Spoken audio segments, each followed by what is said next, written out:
Cuntooyinka foosha kuu fududeynayo maxay yihiin kuwees ugu muhiimsan? Xilliga foosha waxa ugu muhiimsan ee aad u baahan tahay waxa ay tahay inaad energy fiican hesho, inaad tabar fiican yeelato si aad u sameyso bushin ama isriixid. Cuntooyinka waxa u kala qaybinaynaa laba nooc, kuwa energy iyo tabar ku siinayo iyo kuwa caloosha kuu socodsiinayo. waayo mar walba oo ay caloosha kuu socoto waa mar walba oo ilmaha ay si fiican u soo degaan. Mar walba ilmaha si fiican u soo degaanna minka ayaa furmaayo. waxa koowaad aad u baahan tahay waxay tahay shaax. xilligan waxaa muhiim ah inaad cabto shaax badan si aad energy fara badan u yeelato. shaax waa inuusan qabow zaid uusan ahayn oo qandac yahay, waayo mar walba uu kulul yahay awood iyo tabar ayaa sii yeelanay.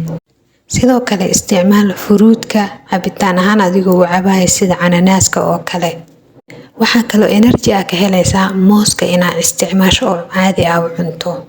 isticmaal waxyaabo caloosha kuu socodsiinayo, waxaa ka mid ah timirta energy-na waa ka helaysaa haddii aad cunto. sidoo kale qolof ayay leedahay oo waxay ka mid tahay waxyaabaha caloosha kuu socodsiinayo. timirta aad ayay u fiican tahay xilliga aad foolanayso inaad isticmaasho.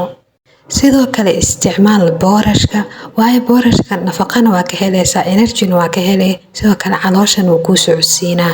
cunitaankiisana ma adka oo ma dhib badna oo kuma dhibtoonaysid. soo boorash isticmaal asagana sidoo kale. biyaha badan waa muhiim inaad biyo badan cabto si aad tabar u yeelato.